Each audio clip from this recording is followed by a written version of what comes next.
Cada estado da língua é resultado de um longo e contínuo processo histórico. As mudanças linguísticas ocorrem a todo momento, ainda que nos sejam imperceptíveis. Como o inglês do século XV é diferente do inglês do século XX, o português do século XV também não é idêntico ao do século XX.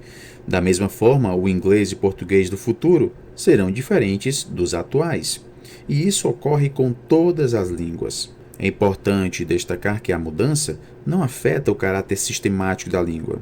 Ou seja, essa língua continua estruturada enquanto que as mudanças vão ocorrendo. Retomemos aqui uma das dicotomias postuladas por Saussure, a separação entre sincronia e diacronia.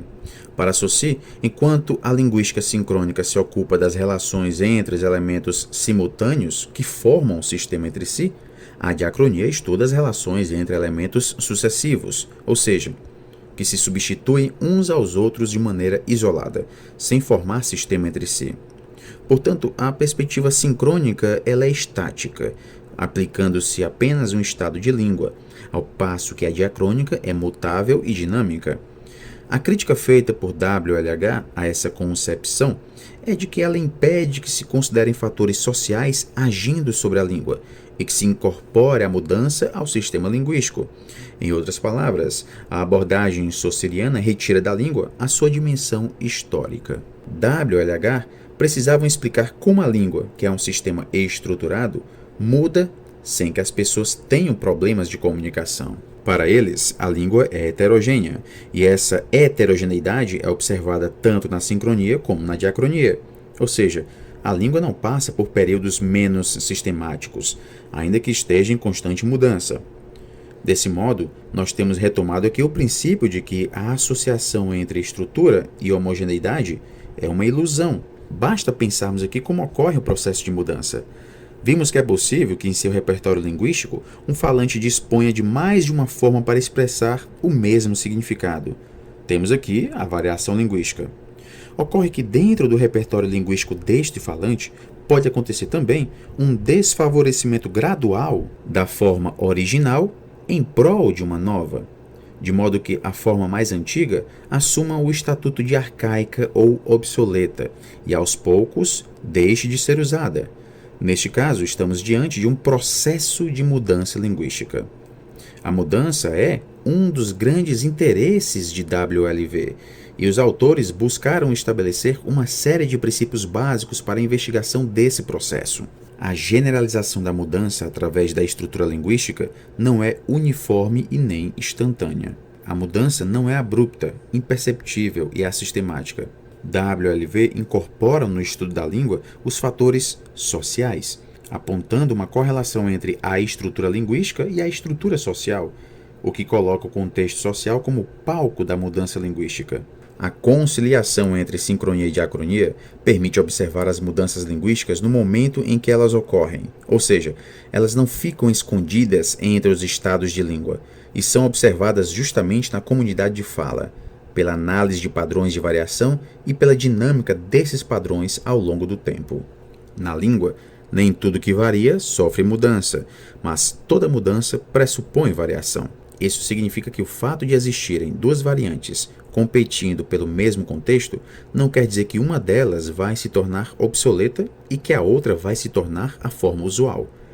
Duas formas podem conviver em variação durante anos, sem que haja substituição de uma pela outra, ou seja, sem que haja mudança completada, numa situação de variação estável. Lembremos, por exemplo, o fenômeno do rotacismo.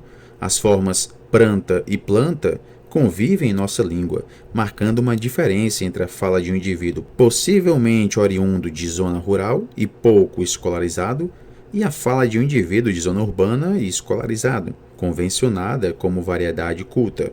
O que se nota é que entre as formas concorrentes pranta e planta existe variação, mas não existe indicativo de mudança. É importante ressaltar que um processo de mudança em curso implica necessariamente que há competição entre duas ou mais formas variantes. No início desse processo, a forma inovadora é de uso menos recorrente e aparece em contextos restritos. À medida que os contextos de uso vão se expandindo, a frequência dessa forma vai aumentando, até que ela ultrapasse a da forma antiga.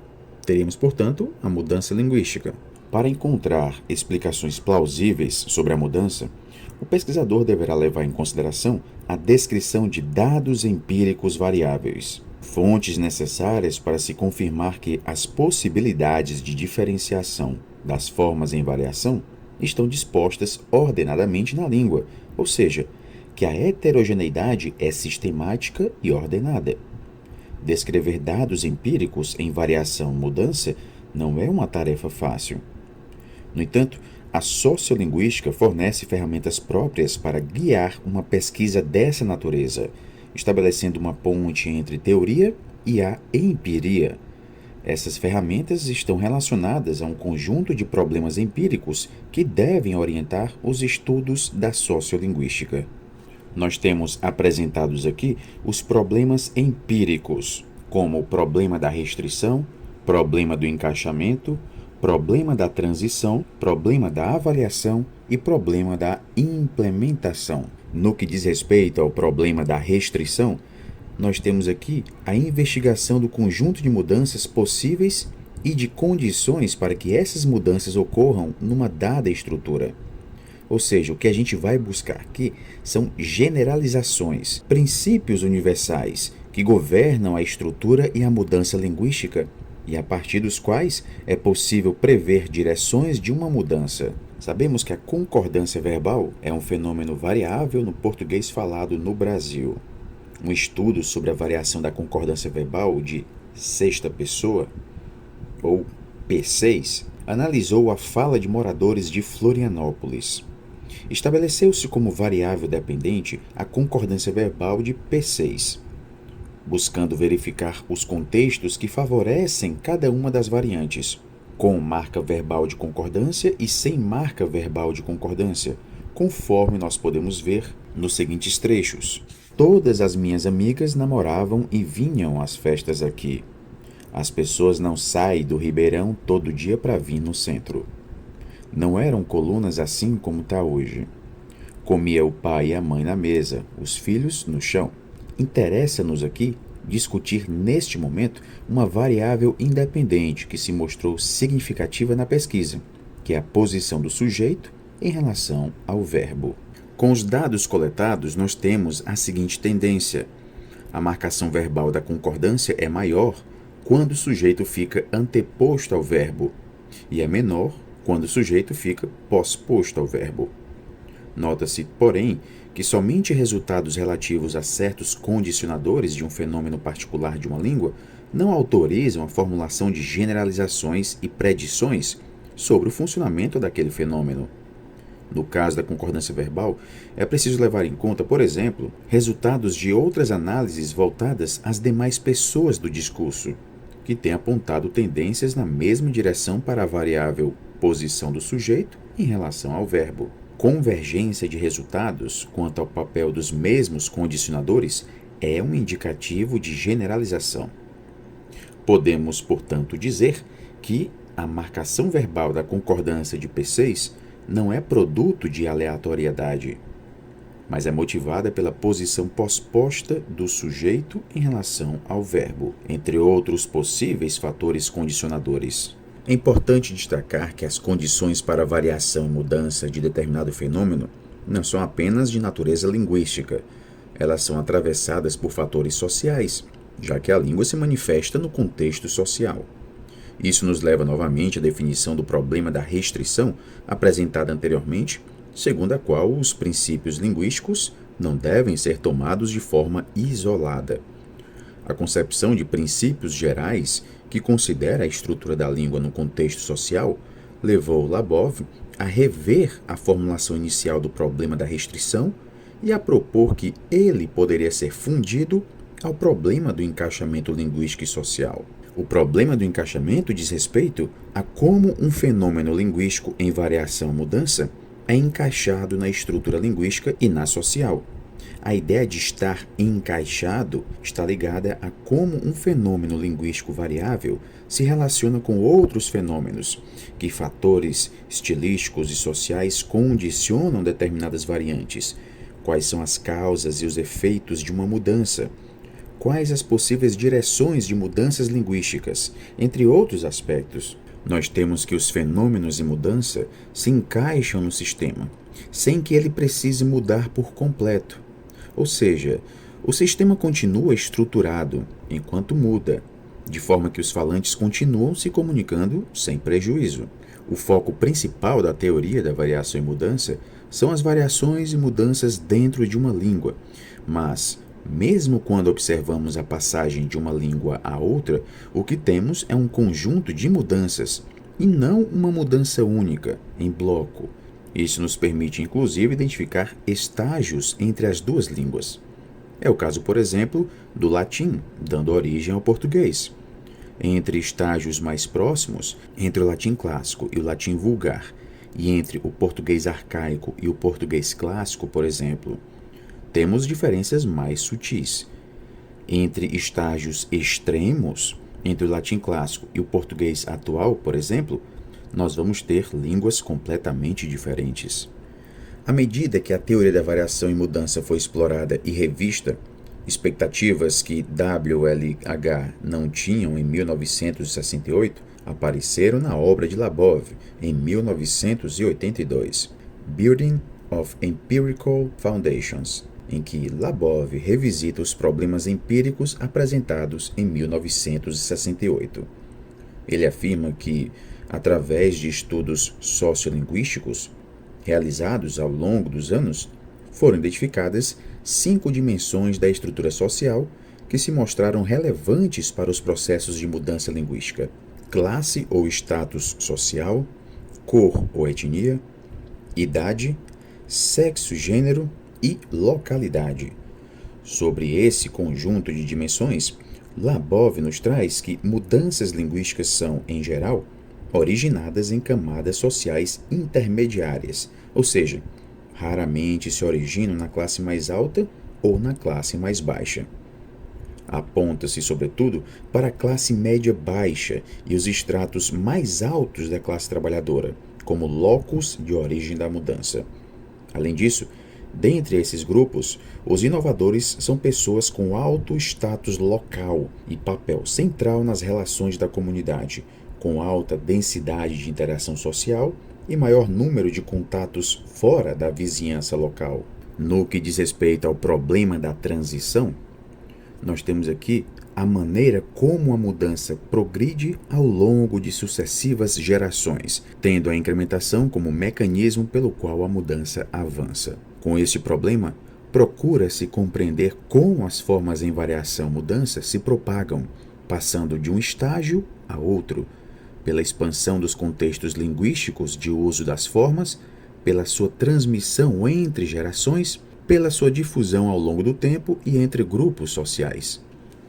A troca de uma forma linguística por outra pode ocorrer entre grupos de faixas etárias diferentes e entre comunidades diferentes, e o caminho através do qual uma forma é substituída por outra depende de prestígio, pressão estrutural ou utilidade funcional.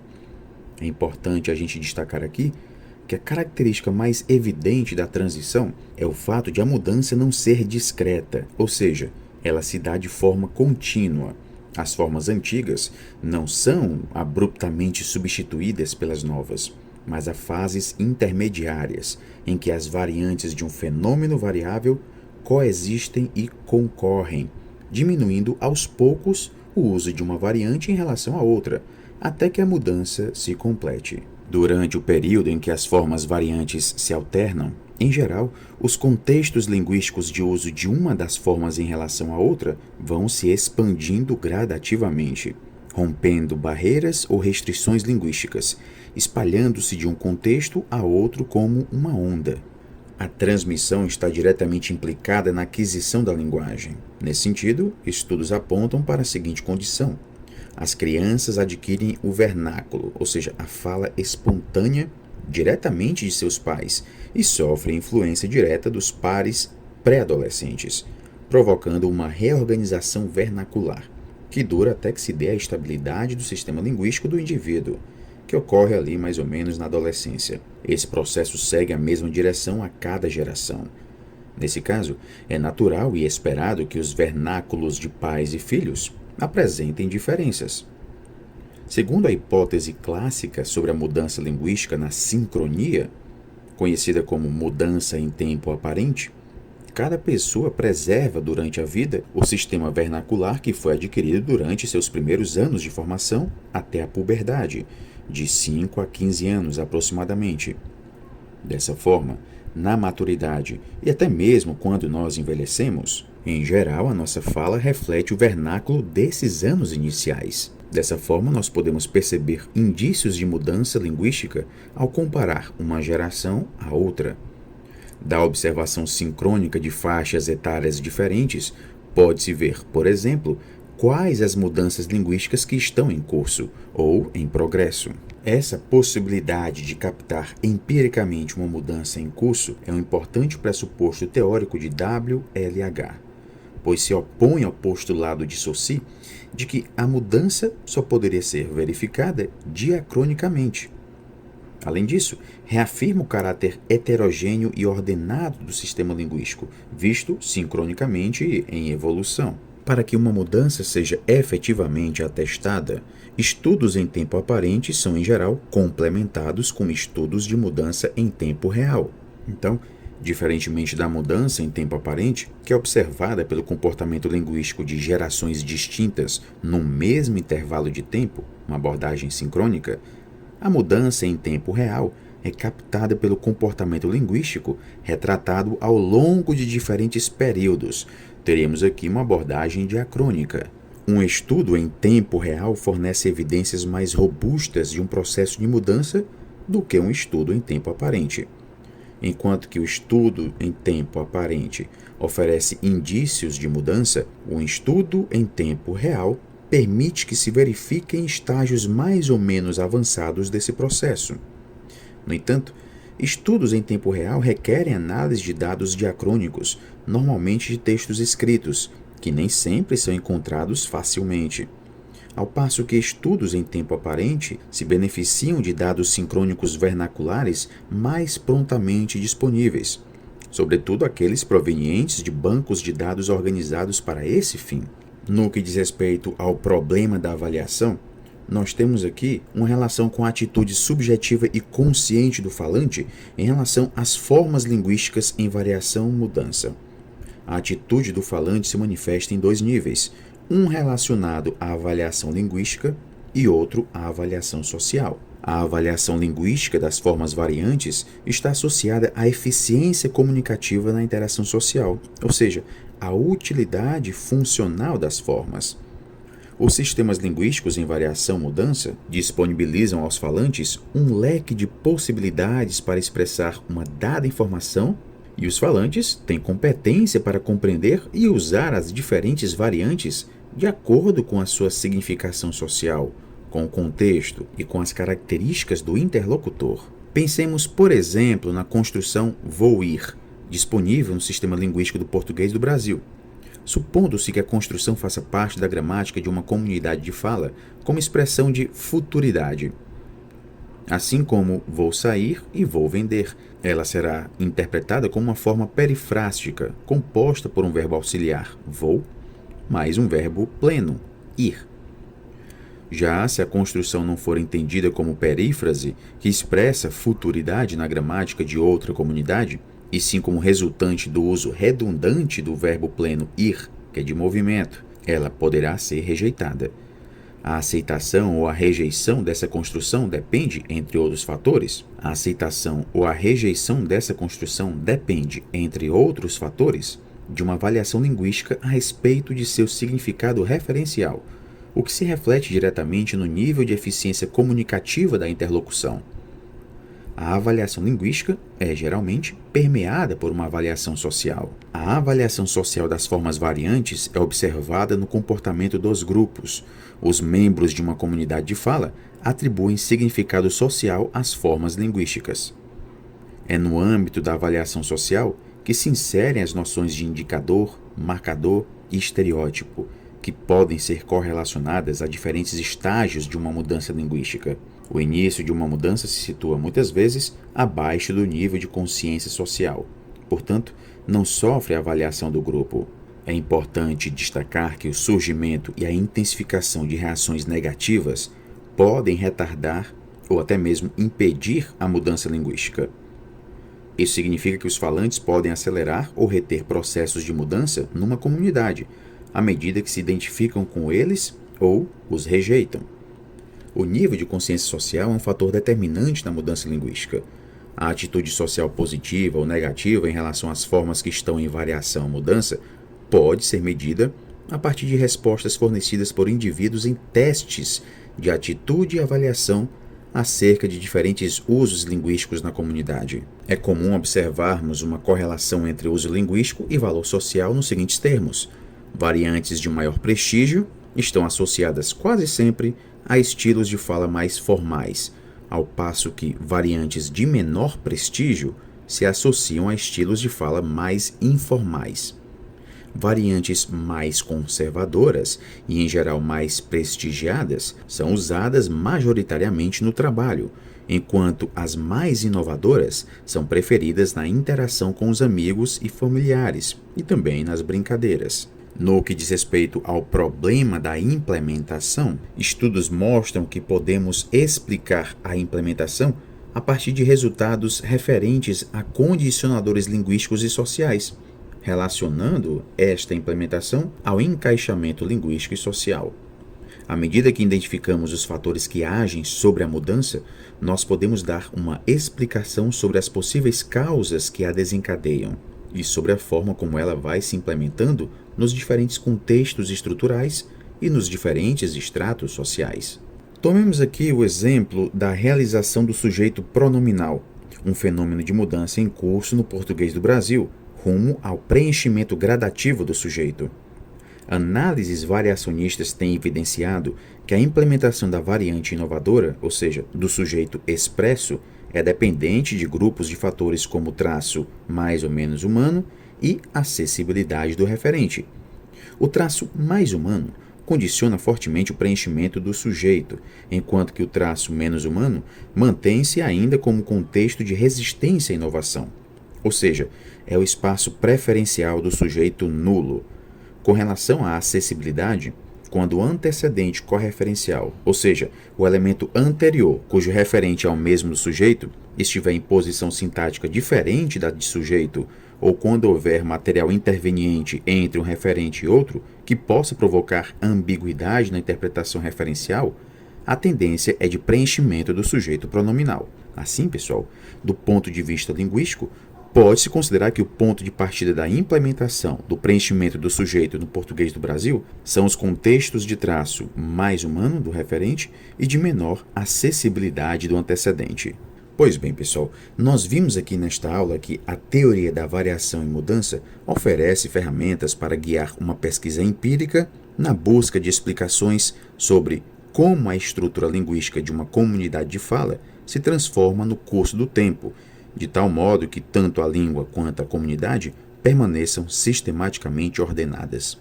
Essas ferramentas assumem a forma de problemas que orientam o pesquisador em suas investigações e podem ser sistematizadas nos seguintes tópicos: busca de tendências gerais a partir da identificação de restrições sobre fenômenos em variação ou mudança, investigação do encaixamento linguístico e social de fenômenos em variação e mudança, busca de estágios de transmissão e incrementação de fenômenos em variação e mudança, identificação da avaliação linguística e social de fenômenos em variação e mudança e averiguação da implementação de fenômenos em variação e mudança. E nós finalizamos aqui esta aula. Bons estudos a todos e até a próxima.